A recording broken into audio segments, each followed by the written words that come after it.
Hello students, welcome back to Elite Tutors. चलिए इस video में हम स्टार्ट करने वाले हैं चैप्टर नंबर 1 सिमिलैरिटी का एक्टिविटी क्वेश्चन।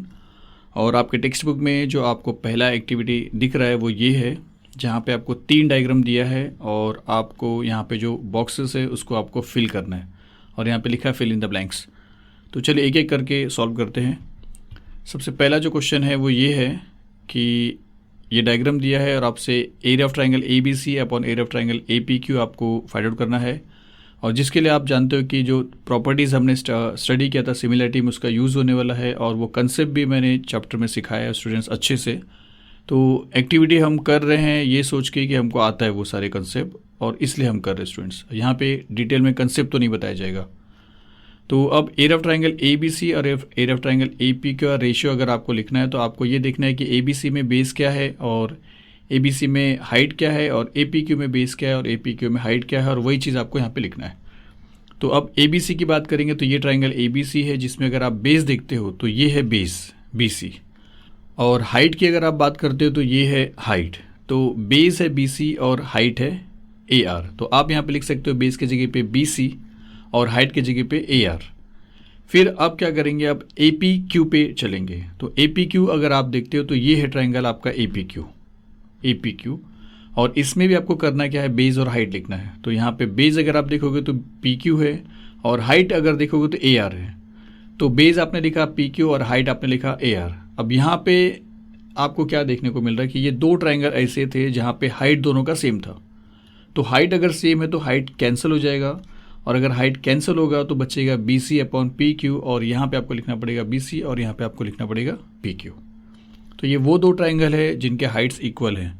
और अगर प्रॉपर्टी बोला गया तो आपको वही लिखना है, areas of the ratio of areas of 2 triangle with equal height. और आगे का जो आपको मैंने पढ़ाया था स्टूडेंट सिमिलरिटी चैप्टर में अच्छे से सिखाया।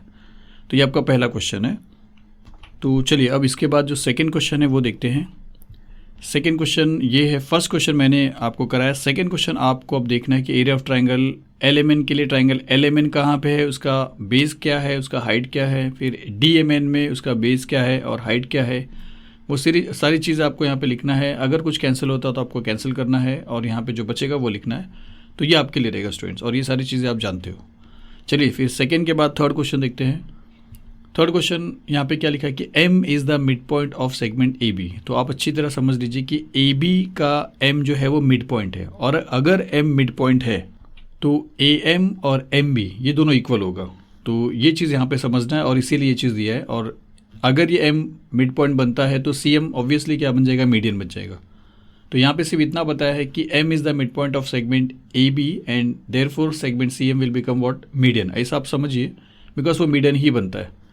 फिर हमसे फिर से क्या पूछा है कि area of triangle A M C upon area of triangle B M C find out करिए।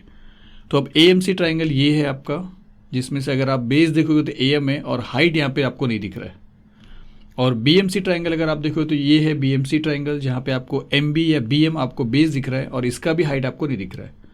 तो ये दोनों ट्रायंगल को अगर आप अलग से देखते हो, चलिए इसका बेस यहाँ पे है और इसका बेस यहाँ पे, ऐसे समझ लेते हैं। और ये दोनों ट्रायंगल को अगर आप अलग से देखते हो यहाँ पे, तो इस ट्रायंगल का हाइट यहाँ पे बनेगा और यही हाइट ये वाले ट्रायंगल का भी रहता है। ये चीज़ मैंने समझाया। तो यहाँ पे क्या हो रहा है कि ये ट्रायंगल का भी हाइट और इसके बाजू वाले ट्रायंगल का भी हाइट सेम है।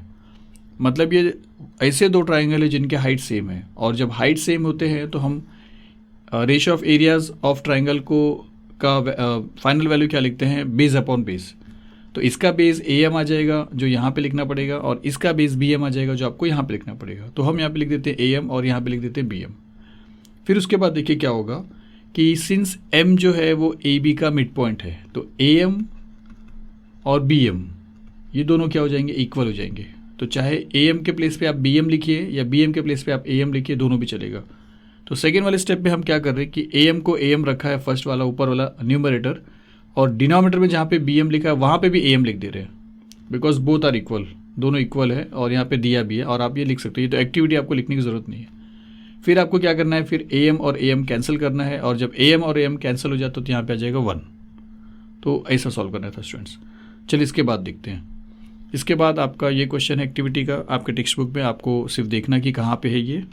इसमें क्वेश्चन में क्या लिखा है कि इन फिगर 1.31 इस फिगर में A B is parallel to C D and which is parallel to E F. ये तीनों लाइन एक दूसरे को पैरेलल है, और जब तीन लाइन एक दूसरे को पैरेलल होते हैं तो वो प्रॉपर्टी आप याद रखिए, parallel property of three parallel line, याद रखिए property of three parallel line जो हमने फर्स्ट चैप्टर में देखा है।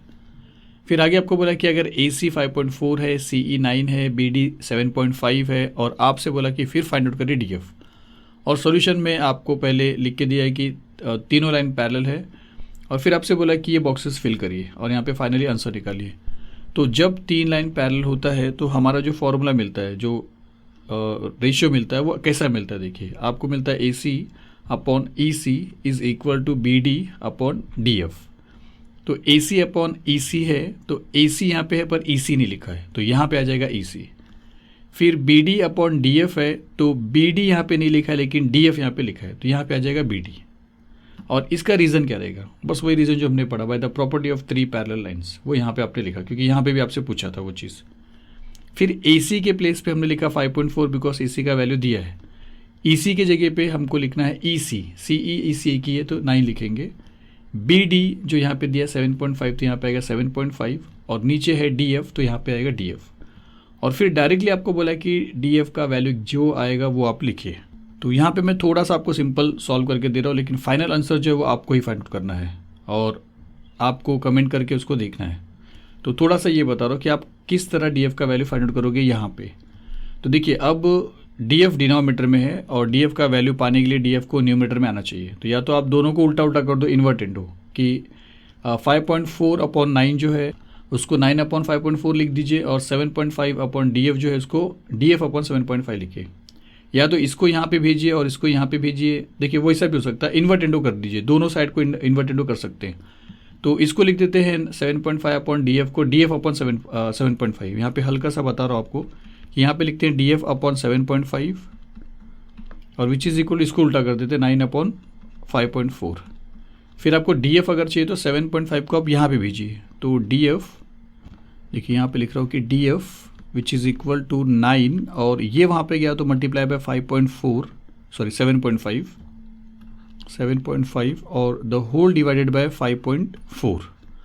अब इसको आप आगे कैसे सॉल्व करोगे स्टूडेंट्स। अगर ये आपको डेसिमल प्रॉब्लम दे रहा है तो डेसिमल के बाद एक नंबर यहाँ पे है, एक नंबर यहाँ पे है, तो इसके आगे वाले स्टेप में आप ऐसा करिए 9 इंटू 7.5 अपॉन 5.4 इंटू 10 अपॉन 10, क्योंकि एक पॉइंट को हटाने के लिए दोनों जगह पे सेम हो रहा है, इसके लिए एक जीरो वाला चाहिए आपको 10।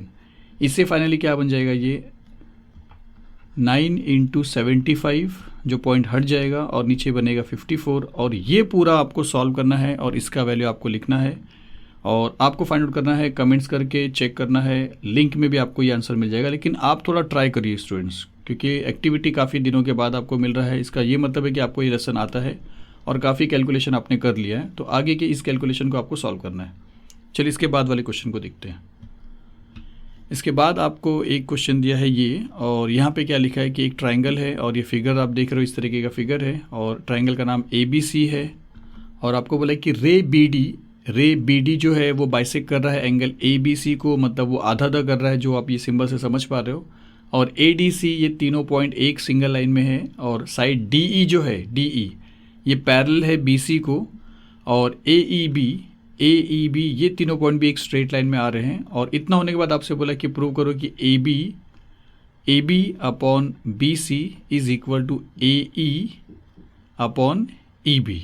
चलिए, वैसे ये एक्टिविटी है और थोड़ा सा मैंने चेंज किया स्टूडेंट्स। ये चीज़ आपके टेक्स्ट बुक में के एक्टिविटी में ये दिया था, तो ये 2 बॉक्स आपको फिल करना था, तो मैंने 2 बॉक्स और ऐड कर दिया है, तो देखेंगे कैसा है।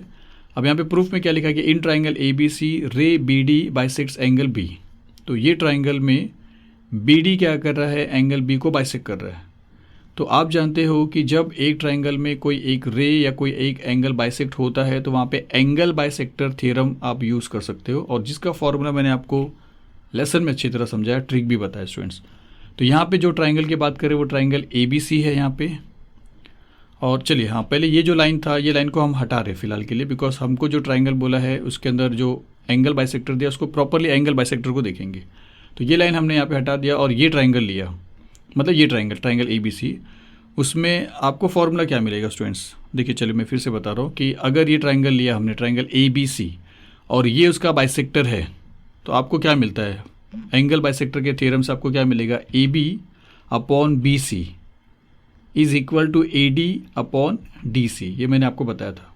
तो AB upon BC which is equal to AD upon DC, तो यहाँ पे AB लिखा है तो यहाँ पे BC नहीं लिखा है, तो यहाँ पे आप लिखोगे BC।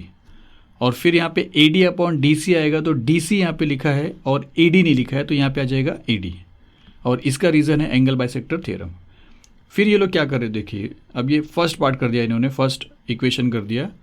अब ये लोग बोल रहे हैं कि अलग से एक ट्राइंगल ABC फिर से हम देखें, तो ट्राइंगल ABC, चलिए ऐसा बता रहा हूँ कि अब ये ट्राइंगल ABC लेने वाले हैं, ये वाला ट्राइंगल, और इसमें क्या बोला जा रहा है कि DE और BC पैरेलल है, DE और BC पैरेलल है। तो चलिए इस लाइन को अगर हटा देते हैं तो DE अगर आप देख रहे हो, जिसका नाम AD आपको दिख रहा है, वो पैरेलल है BC को। यहाँ पे ये बताया जा रहा है कि ये ट्राइंगल के अंदर DE या AD is parallel to BC, जो कि यहाँ पे दिया हुआ है ऑलरेडी। तो अब ये जो मिल रहा है आपको AE upon EB which is equal to AD upon DC, ये कब मिलता है स्टूडेंट्स? कब?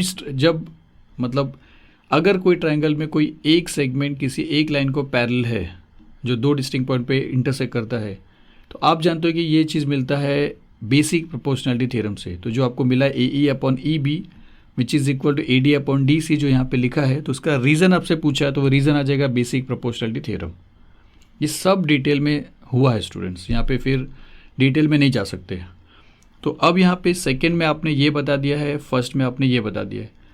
फ्रॉम फर्स्ट एंड सेकेंड यहाँ पे लोग ने क्या बताया है कि फिर AB अपॉन क्या is equal to box upon AB। तो AB अपॉन BC यहाँ पे है और AD अपॉन DC यहाँ पे है, और AE अपॉन EB यहाँ पे है और AD अपॉन DC यहाँ पे है। तो इसके राइट साइड में AD अपॉन DC है और इसके भी राइट साइड में AD अपॉन DC है, मतलब ये AD अपॉन DC को इक्वल है और ये भी AD अपॉन DC को इक्वल है। तो ये दोनों तो सेम हो रहा है। तो अगर ये इसको इक्वल है और ये भी उसी को इक्वल है और ये दोनों सेम हो रहा है, तो ये दोनों भी इक्वल हो जाएगा। तो ये दोनों को यहाँ पे लिखा है, जिसमें से AB लिखा है, BC छोड़ दिया, तो यहाँ पे आ जाएगा BC, और इसके आगे AE लिखा है, नहीं लिखा है, और EB लिखा है, सॉरी EB यहाँ पे लिखा है, AE नहीं लिखा, तो यहाँ पे आ जाएगा AE, सॉरी AE आएगा, तो यहाँ पे आ जाएगा AE। और यही चीज़ आपसे यहाँ पे पूछा था स्टूडेंट्स, तो ये एग्ज़ाम में आ सकता है स्टूडेंट्स। तो जो बाकी के जो क्वेश्चन आगे और लेने वाले हैं वो आएगा स्टूडेंट्स। आप जितना हमने किया है प्लीज़ आप उसको अच्छे से प्रैक्टिस करिए, और अगर कुछ डाउट है तो आप कमेंट करिए, और जो क्वेश्चन आपको खुद से प्रैक्टिस करने के लिए बोला था वो आप प्लीज़ ट्राई करके कमेंट करके एक दूसरे के आंसर्स को चेक करिए, या जो लिंक दिया रहेगा उस लिंक पे जाइए। तो चलिए मिलते हैं अगली वीडियो में। Thank you very much.